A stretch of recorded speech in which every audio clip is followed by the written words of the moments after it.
and we'll take it from there.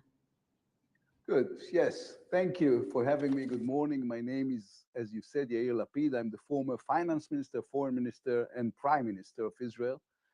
I currently serve as the leader of the opposition and chairperson of Yesh Atid, Israel's second largest party. I say a word about that last role that has to do with the conversation we're going to have. As fellow politicians, I think you'll understand. I'm a vocal opponent of the current Israeli government. Prime Minister Netanyahu is a bitter political rival.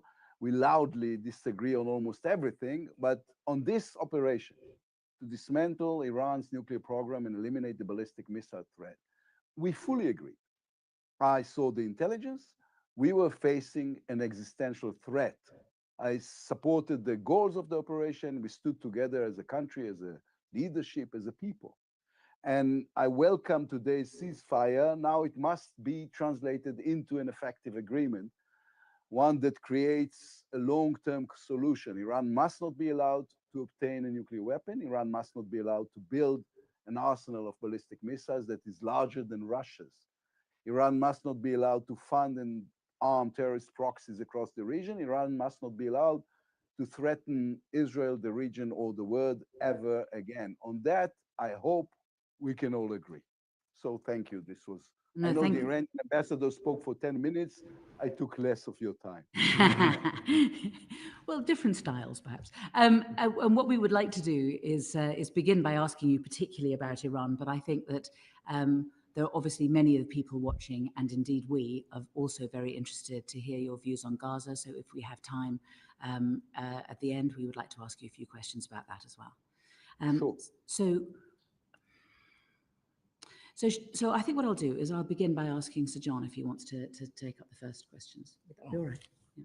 No, I don't think it's best if you do. Mr. Lapid, thank you very much. We understand that Israel has agreed to a ceasefire with Iran. Can you say whether or not you think Israel has achieved its ambitions as a result of the conflict already, or is there still a risk to Israel as long as the Iranian regime remains in place? Well, first of all, we have to make sure the ceasefire lasts, because just, 45 minutes ago, which is 3.5 hours after the ceasefire took place, 2 Iranian missiles hit the Israeli north. So we have to figure out whether it's just a breach or a bleach, or is it something they're going to do, and then we cannot stand for it. Basically, the answer to your question is no, because this is a ceasefire, it's not an agreement. We know we have heard significant targets of the nuclear sites inside Iran. We know the American attack on Friday night was very effective on Fordow and on Natanz and Isfahan. We are still gathering the intelligence on the enriched uranium Iran already had before this 12 days war. Since we knew to begin with that they have collected around enough material, enough enriched uranium, high-level enriched uranium, enough for about something in between 9 and 12 bombs. So some of it was smuggled, we don't know how much. And of course, we hit the ballistic missile program. They were going into manufacturing abilities that would have allowed them to have more ballistic missiles than Russia in less than 2 years. So we have hit all this, and it's a good thing, and the world is a safer place than it was 12 days ago, but still, we have to keep an eye on the intelligence. And the next thing that needs to happen is to have a very solid agreement. And in this, of course, the UK is going to play a role. There were reports prior to the American strike of nuclear material being moved out from those sites. Are you concerned that Iran may still have nuclear material and be in a position to continue its program despite the strikes that have taken place? Yes. again, we're still assessing, but basically, uh, it's a bit complicated. There are only a limited number of places they can smuggle the uranium to. It's not something, you don't take it in a suitcase and put it at home until the fire stops. So since we hit all the major facilities, we think at least the majority of it might be gone, but not everything. And we know that they're going to do their best in order to restore the ability and gather the material, because this is what they do. Part of the problem, part of the fact that we were forced into this operation is because this regime, like always, is lying and deceiving and cheating and doing everything in its power to hide it from the world. And again, this is why in any future agreement, the level of supervision is going to be critical. Thank you, Mr. Lapid. I'm interested in your view, based on the intelligence that you've seen, on time-wise, how close Israel believes Iran was to having nuclear capability prior to the strikes by Israel and the US, and what your assessment is of how far that has been pushed out as a result of the attacks, or do you believe that it has been completely extinguished? Well, everybody's throwing numbers on the tables, but it's not years, and it's not, and even if it's months, then not very few of them. And part of the intelligence we were seeing and sharing with the Americans, of course, and some of it with your intelligence as well, is the fact that Iran has revived its weapon group that was out of the game since the beginning of the 2000s. And this was done with the direct order of the supreme leader, of Khamenei. So not only that they were enriching uranium, not only that they have developed the next generation of centrifuges, they were also reviving the weapon group and all the capabilities involved. So they were running for a bomb. Now, I don't think Israel can afford, and the world can afford, even Iran as a threshold country.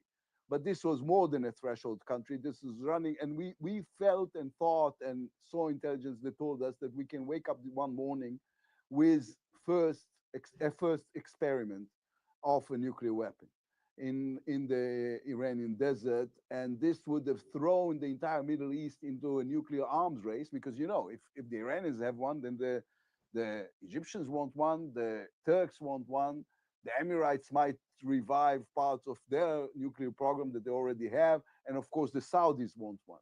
So we felt that the danger is closing down on us and everyone else in the region, and therefore we were forced into action. And to the second part of my question, as a result of the strikes, what is your view on where Iran's capability is now in terms of timeline? Well, we don't know yet. It will take some time to assess all the damage, and this assessment will have to penetrate through all the future lying and deceiving of the Iranians, and we're going to share information and intelligence with our allies and friends in the United Kingdom included. So it's going to take some time to assess. But they were hurt, and they were taken backwards significantly. We just don't know exactly right now how much. I give you an example.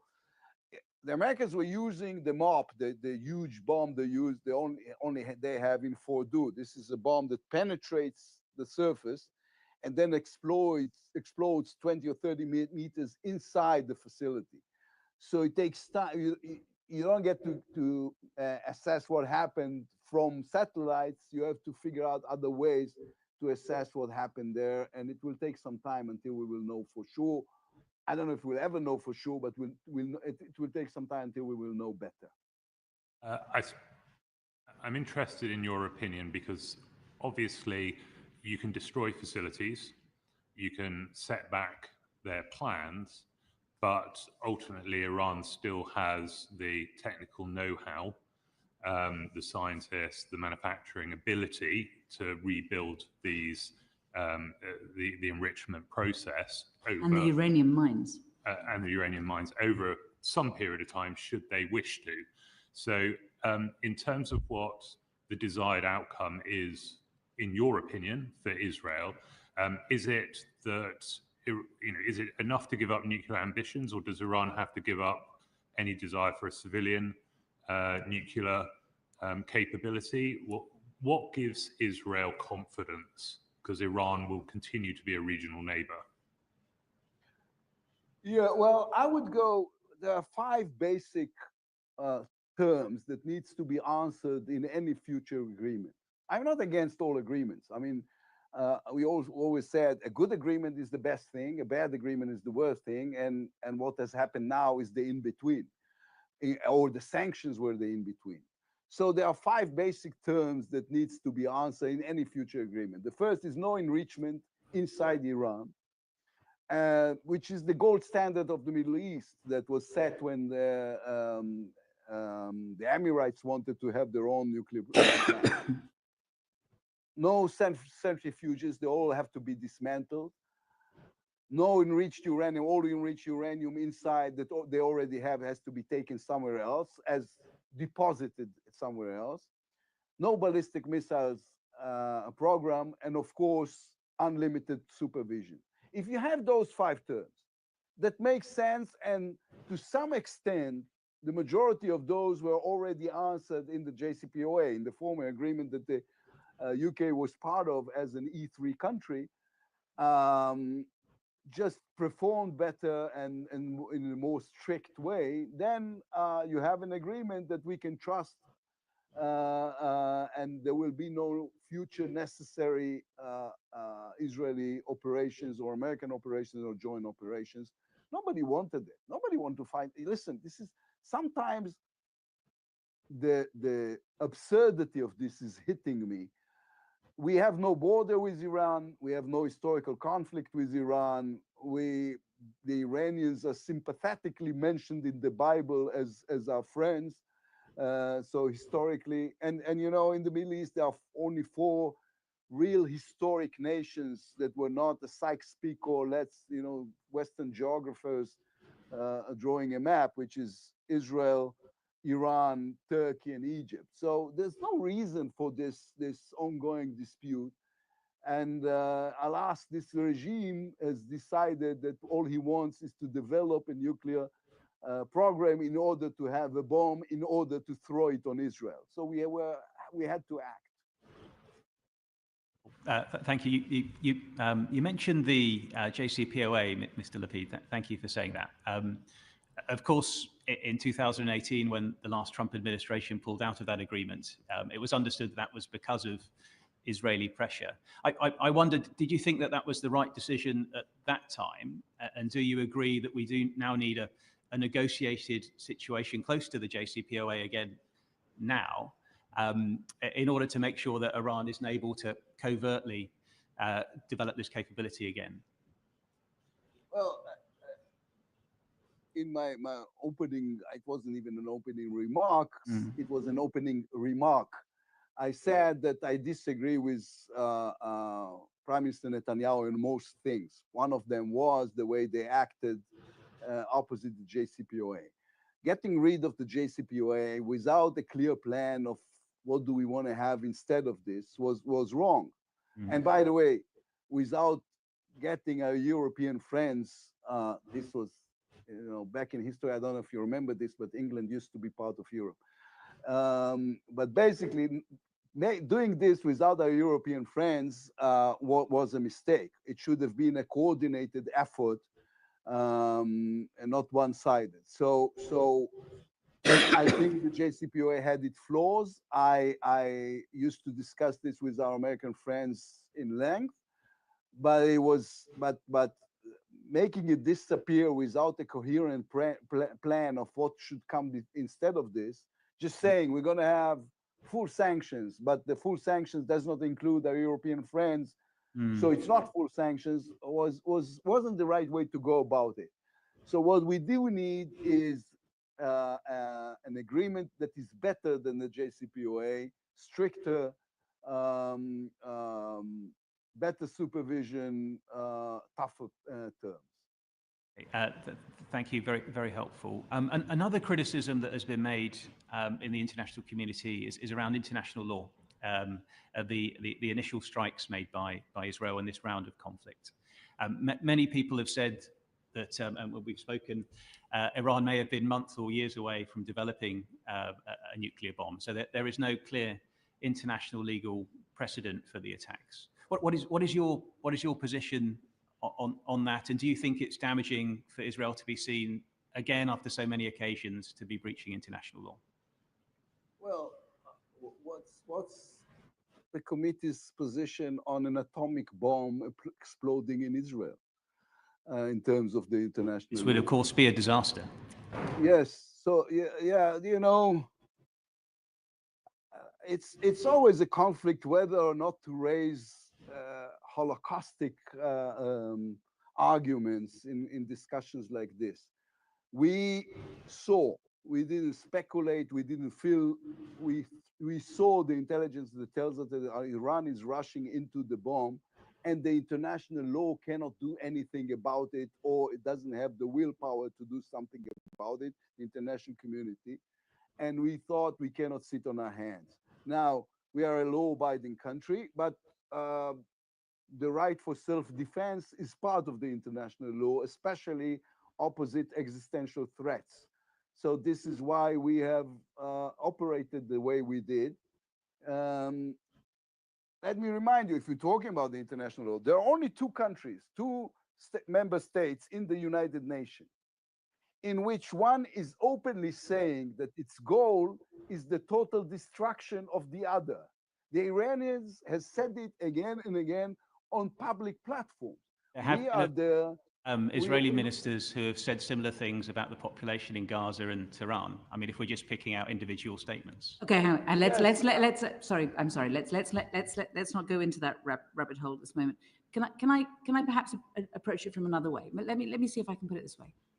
So we've heard your evidence that that Israel was under threat, and certainly the bellicose language used by Iran was something that we put to the ambassador. The fact that they had nuclear material that seemed to be much purer than 3.6% without any kind of explanation for it also is very threatening to Israel. Appreciate all of that, but the evidence that the threat was an imminent one is something which is, I think, an important point. And although it's something that the Israelis have said, and sometimes the Americans have said, some Americans have said, and some Americans have said many things, within a few days. What we haven't had is we haven't had any evidence. And I wondered why, if the Israelis believed that they were under imminent threat, why it was that they didn't produce that evidence before the international community. Don't you regret not putting that evidence before us all so that we can understand why it was an imminent threat as opposed to a threat that may happen within a few months or a few years? And as my colleague has said, if it's a question of the threat a few months or years ahead, we will get back to that position again unless we have negotiations. It's a fair question. If you are, while you're presenting to the world the factual imminent threat, usually it's too late. But on top of this, and of course, you're always limited by the fact that you don't want to surrender your intelligence sources. Now, the entire international community is a bit post-traumatic from the United States going to war against Iraq based on information that is flawed. This is not the case. How do we know that? What? I'm so sorry. How do we know that you're not going to war on the basis of flawed evidence? We haven't seen anything at all, flawed or not. You saw you saw Fordow, you saw Natanz, you saw Isfahan, we've shown the Americans, of course, large with the cooperation or sharing of information was quite extensive. And I'm going back to the beginning of our conversation. I am no fan of Israel's government, and I'm going to have, I don't know if easy time discussing with you about Gaza, but easier time than the government because I completely disagree with what they're doing there. We will get on to that. On this one, at one point or another, you will have to decide who you trust. So I'm telling you, if you want to know who you trust, Israel or Iran, on this, you should trust Israel. Let me see if I can approach it this way.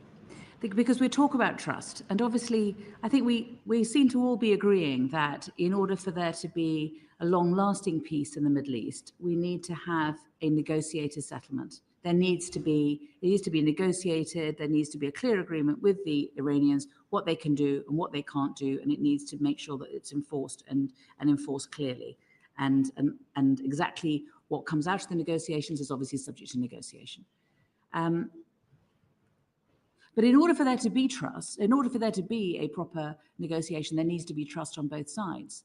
And the Iranian ambassador, and I think I should put this to you, essentially said, we agreed to JCPOA, and the Americans walked away from it, egged on by the Israelis, he believes. And then we are in a second lot of negotiations, and in the middle of those negotiations, the Israelis start bombing us when we're going into those negotiations in good faith. And then, I mean, he wasn't here to say this, but I imagine he would now say, and then the Americans say nothing's going to happen for 2 weeks, and within a few days, the Americans are bombing us. So in those circumstances, one could understand that there would be quite a lot of work needed to be done to get the Iranians to be able to trust the Americans and the Israelis if there are to be negotiations. Do you accept that? I have a problem with the premise, if I may. The Iranians are lying, and the Iranians are doing this using a language and a vocabulary that the Western world is fond of. They are talking about international law while oppressing the young and the women and the LGBT community. They're talking about democracy when they are not a democracy. They're talking about the two sides of this equation, while there are no two sides of an equation. This is a regime we have no problem with that says they want to kill all the Jews because they're Jews, because this is the deep, radical version, twisted version of Islam. I don't think this is Islam. I mean, Islam is something different, but they have twisted Islam into this radical version. But they know that when they're talking into the oldest parliament in the world, they need to say things about their rights and our duty to recognize their side of the story. Okay. I don't accept this premise. Okay. May I take you back to Edward? And then I think Uma's here, so Uma may have some questions for you. Thank you, Chair. Thank you, Mr. Lapid. I'm interested in just following on a little bit from the Chair's point and going back to the 5 things that you outlined in terms of what Israel is looking for Iran to agree to. And I'm sort of struck by the fact that having just been bombed by 2 nuclear powers, giving up your nuclear ambitions, it wouldn't seem to incentivize the Iranian regime to give up its nuclear ambitions. So I just wonder whether or not you think that it is possible to reach an agreed peace with Iran based on the 5 principles that you outlined, or does there need to be regime change in Iran for Israel to be able to achieve those 5 things? Well, I have nothing against the idea of a regime change in Iran, but this is for the Iranian people to decide. And I think they are taking into consideration in these past 12 days the fact that they've just realized that billions and billions of dollars were taken from the schools, hospitals, roads, and housing into a nuclear program that disappeared within a week and a half. This is not, so this is for the Iranian people, a calculation for the Iranian people to make. In terms of the agreement, yes, I think they're going to be forced into this agreement. And I think if we were still trying to play nice and discuss with them what is it they are willing to give, opposite what we are willing to give, what is it that they are willing to do, opposite what kind of pressure the Americans are willing to force, this would have gone nowhere forever as it did before. This is a regime that needs to understand the consequences when they decline the necessary supervision or the necessary terms of a future agreement. Otherwise, they will never do it. It is. I don't want to say things like they understand only the language of power because things are always more complicated than this, but we're not far from it. Thank you. Abdeslam. Thank you, Mr. Lapid. I'd like to refer you back to an interview that you gave last year, where you said Netanyahu is not working for the country. The only thing he cares about is staying in power. He's for himself. He's lost his soul. Is the endless sort of fight for wars and constant wanting to keep the extended war in Gaza continuous? Is this just an existential fight for survival for Netanyahu? Well, this is. I feel a bit uncomfortable to discuss this with a foreign, even if friendly, parliament.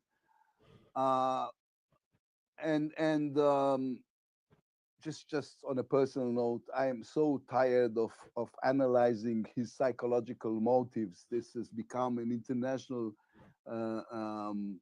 game, like they do with President Trump. Basically, when something is doing is the right thing to do, as he did in Iran, then it's the right thing to do. When something is wrong, like in Gaza, then it's the wrong thing to do. And I can give you an endless list of reasons why is it that I think he's the wrong person to lead the country. But I think you'll understand if I rather do it in Hebrew to the Israeli voters. Just in relation to the current conflict in Gaza, what do you think should happen to bring the war to an end? Are we there yet? I think we're probably there yet. I think we only have 15 minutes, so we've done half an hour in Iran, so let's go on to Gaza. Okay. Number one, as I said numerous times, including twice this morning, what we need to do is go to an agreement in Gaza, end the war, and bring back the hostages, because this is going nowhere. That raises the question, what needs to be done in Gaza? The plan I presented to the American administrations, I've discussed this with your foreign minister and others, is I think what needs to be done is to let the Egyptians run Gaza for the next 15 years. I will explain. Because this is not an instinctive solution, and it is not a flawless solution. It is just the best solution out of many bad ideas. Right now, the problem we have is we have no one to give Gaza to. Everybody understands why is it that Israel is saying Hamas cannot stay. The Palestinian Authority is too weak and incompetent. We thought in the beginning that some sort of a coalition of Arab countries, Sunni moderate Muslim countries like the Saudis, the Emirates, and others, will be the right coalition to run Gaza. But right now, it doesn't seem possible. Opposite other things that are going on in the region that I'm not sure we're going to have time to discuss. Egypt has run Gaza for 19 years, between 48 and 67. They know how to fight terror. They know how to fight Muslim Brotherhood, or again, it's a radical, twisted version of Islam. It's not Islam. They know how to cooperate with us. We have fought together against ISIS, and they can function as guardians for the Palestinian people. I'm not saying we're giving Gaza to the Egyptians to become Egyptian. But what I'm saying is they can have a symbolic branch of the Palestinian Authority into the civic side of this, but basically the only body around us that can run Gaza is Egypt. And this should answer another problem we are preoccupied with, is the fact that Egypt is in trouble after, I don't know, 5 years of COVID, then war. Egypt's two main sources of income, which is the Suez Canal and the tourism, are hurt significantly. The external debt is about $155 billion. They are growing 1.7% a year, and therefore they cannot feed the mouses that are born there every year. So we think this can be arranged in a way that the international community will help the Egyptians with their internal problems, while Egypt is helping the international community and the Palestinians by taking Gaza to be managed for a limited period of time. This is the solution I've offered. I'm still discussing this with others. Now, though, ridiculously enough, I've discussed it with the Americans, with the European Unions, with you a little bit, even with the Egyptians. The only body I didn't discuss it with is our own beloved government for reasons of mutual dislike.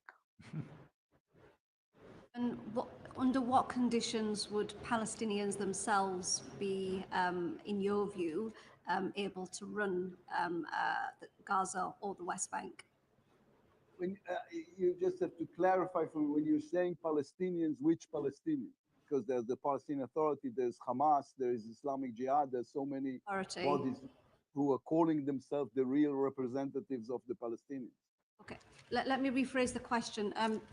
Under what conditions would you see the recognition of a Palestinian state where the Palestinian Authority would be the ruling body? Under what conditions would you see this? Well, you know, it's tragic. When I was prime minister, I gave a speech in the United Nations General Assembly, which is the biggest stage on earth, and against the advice of every person in his right mind, I've declared the fact that I am a supporter of the two-state solution.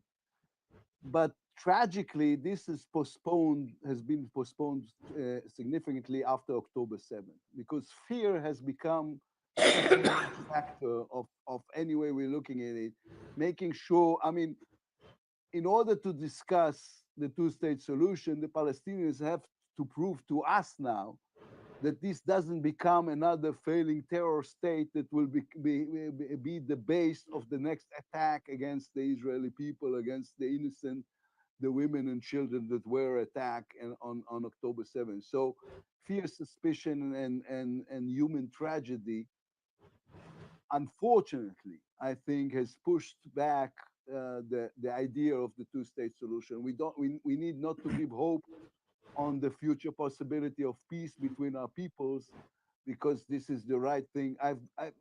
Two major things happened to me in the last year. One is this war, and the other is I have my first granddaughter, and I wish for her that in her future there is peace between those two people, two agonizing, suffering peoples. Thank you, Chair. Very good. Blair. Thank you for your time, Mr. Lapid. I think it's a matter of regret for us that the Israeli government haven't been willing to talk to us, so we thank you for coming before us. Can I go back to something you said a moment ago about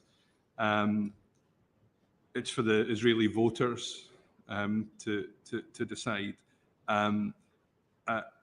Unfortunately, I think people in Gaza can't wait that long. You this morning called again for the end to the war in Gaza. You've called for that many times. You've offered Netanyahu political cover for that. You've urged him to distance himself from extremists like Smotrich and Ben Gvir. What needs to change before any election and change of leadership for Netanyahu to answer that call to end things in Gaza, to do a deal, to bring home the hostages and to stop the killing? Well, the reason I've said it again this morning is because I said, well, he didn't want to do it while he was still trying to regain his political power after the tragedy of October 7th, that his name is written all over it. Now that he's on top after a very successful operation in Iran, he might change his, he might understand or relate to the idea that this is the right thing for the country. And you know what? It is also something that will be extremely popular to the people of Israel. So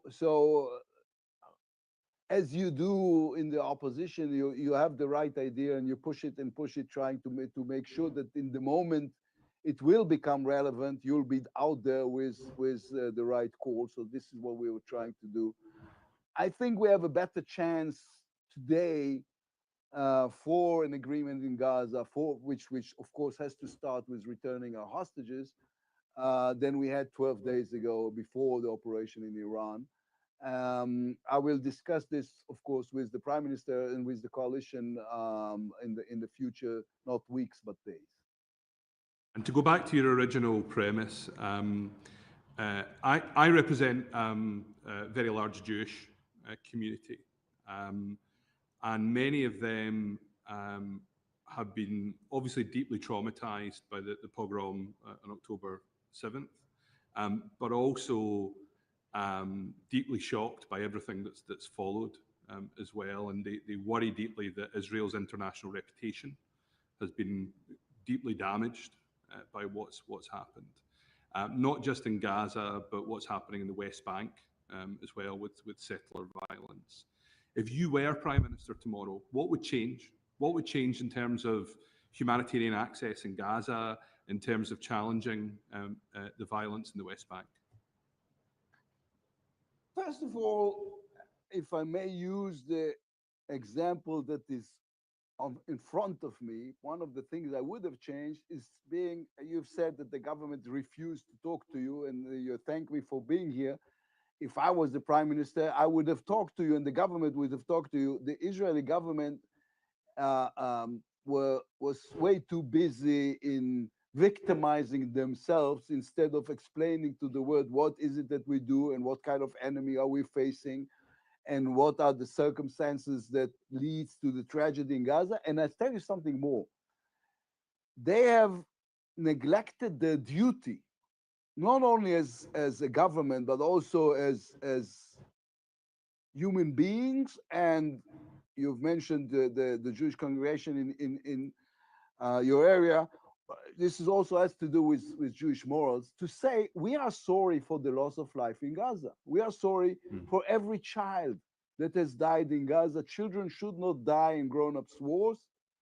And we're going to do our best in order to prevent this. And when it doesn't succeed, because we are fighting a horrible enemy in a very dense populated area, that is using his own children as human shield. But when it happens, we are so sorry about this, and our heart goes out for them, and we have to make sure we find ways to be helpful to them.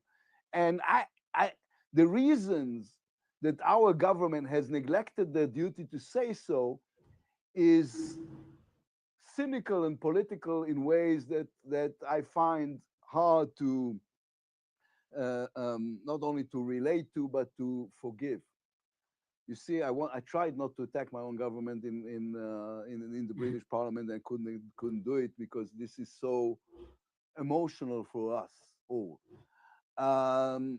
So this is one. And two, I would finalize a deal in Gaza a year ago. There's no reason on earth this is going on for 620 some days. Not to mention the fact that we are an island economy based on high tech, with an army that is based on the model of reserve, and therefore long wars is a very bad idea for Israel, even strategically, not only morally. Thank you, Chair. Thank you, Mr. Lapid. I don't know if you'll recall, but we had a chance meeting in Hostage Square where we were Yes. visiting earlier this year.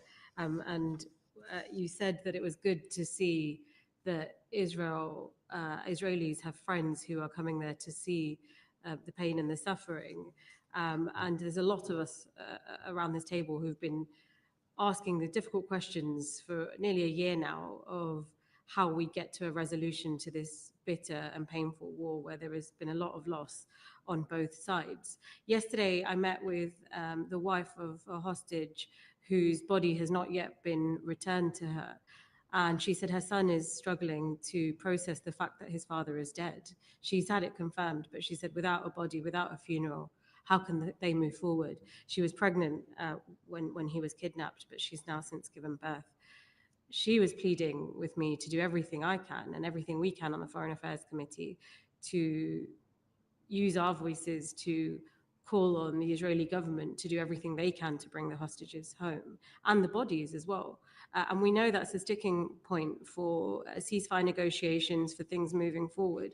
Why is it, in your view, that Benjamin Netanyahu and the Israeli government haven't put further pressure on bringing the hostages and the bodies home? I don't know. I've been asking myself this question every morning and every night when I go to sleep, and then every morning again. Why is it that they don't understand that there will be no healing process in Israel before the hostages are back?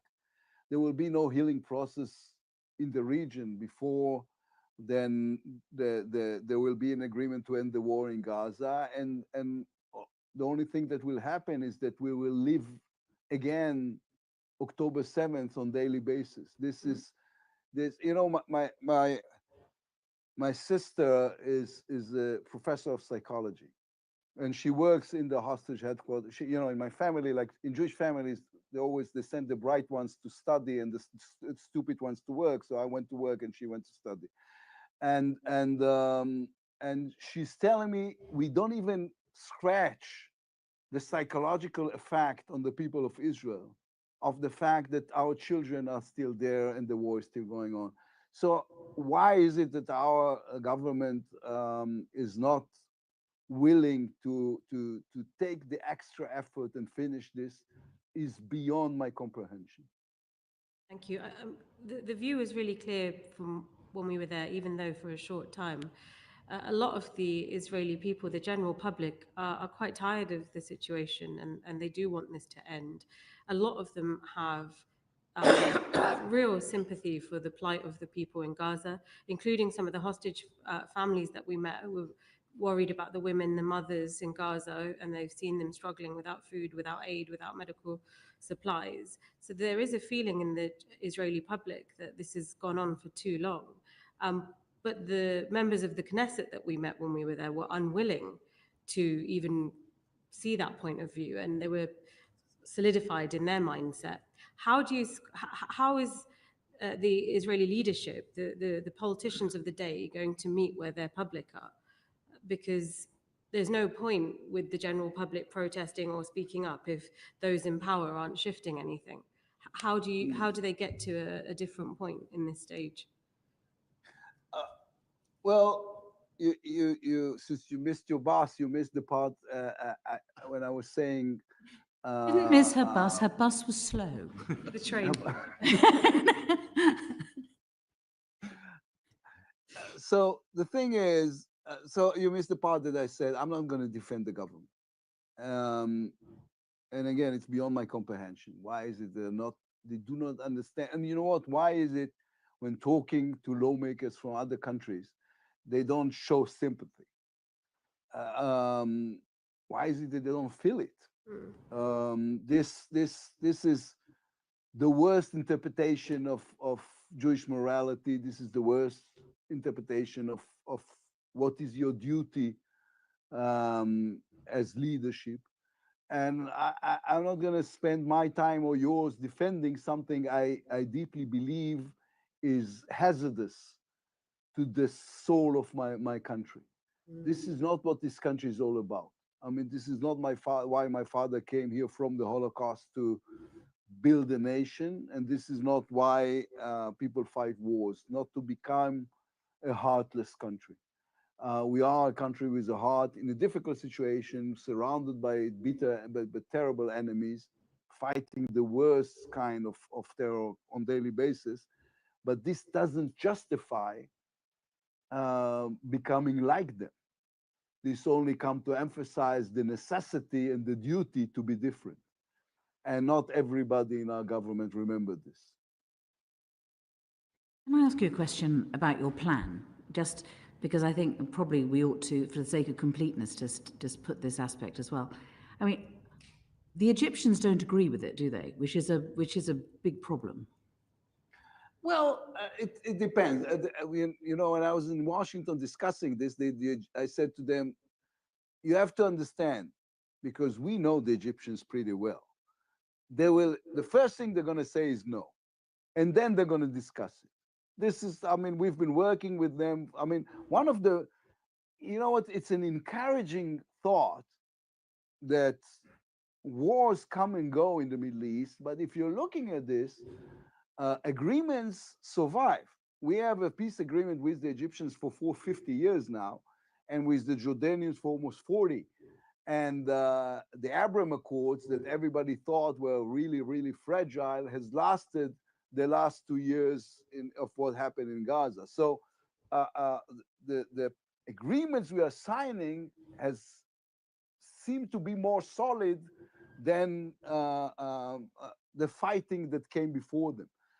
And I think we know how to close a deal, especially if it takes into consideration the internal problems that preoccupies Egypt and the Egyptian leadership.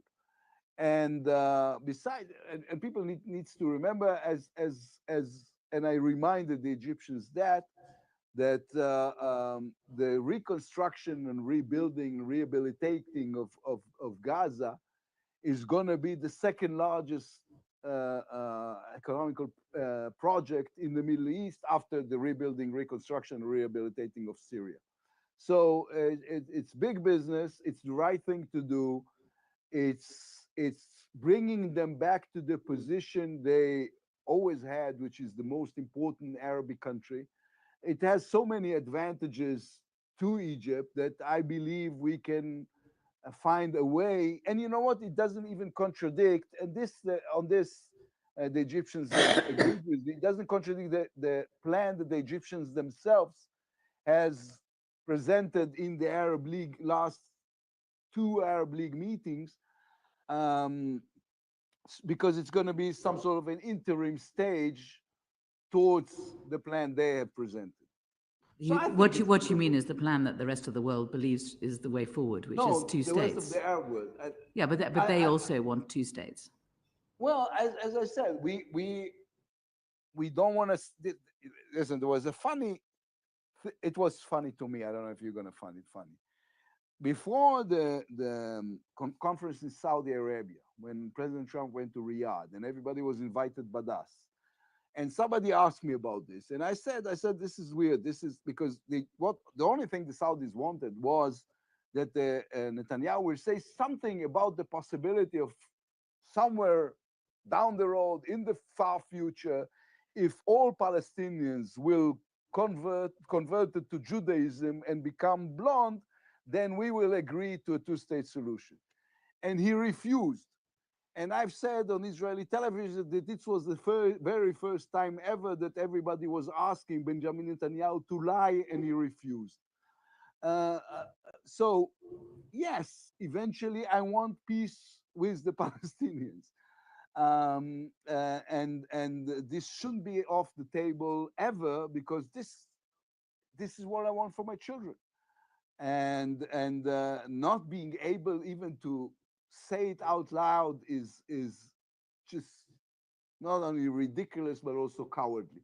This is not going to happen in the near future, but we have to have a future. And there's, on top of this, of course, the necessity not to take steps in the West Bank that will make things irreversible. Yes. Hopefully, or naturally, we're going to wait for the next government in order to do so. Thank you very much. Well, your staff are sending messages to mine to say that we ought to wrap up, but I'm going to ask just one more question for Uma. Just behind the camera, I'm looking at, there are 5 people who's saying, who's doing this all the time. Whereas I have people behind the camera saying, keep speaking, we want to hear more of what you have to say. But Uma, you can ask the last question. Thank you, Chair. And thank you, Mr. Lapid, for your evidence today. You said that you wish for peace between the two people, as do we all, and I think so too do the rest of the world. To get there, we do need to see this two-state solution. You know, it has been kicked down the road for quite a long time.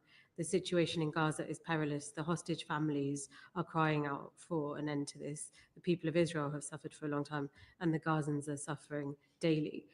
How do we get to the two-state solution if the Knesset are not willing to say this out loud or have this conversation? Well, first of all, not all the Knesset, as you just heard.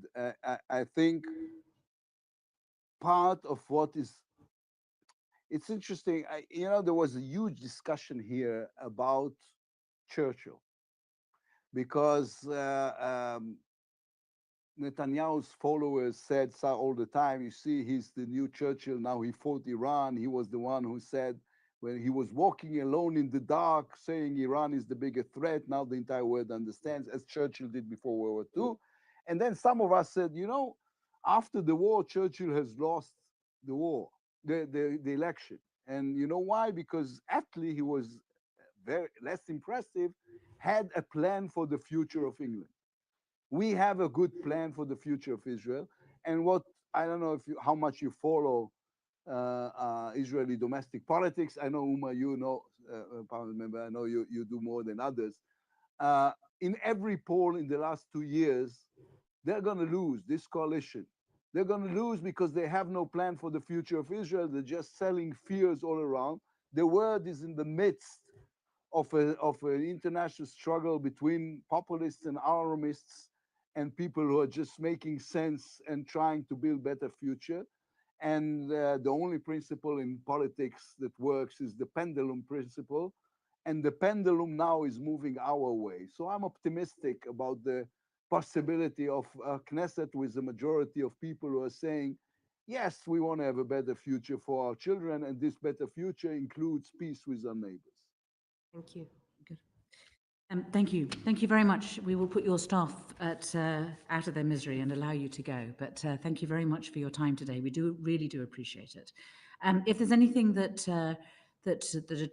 occurs to you that you think that perhaps you would also like to put before us, then please do write to us after this session. And again, thank you again.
you.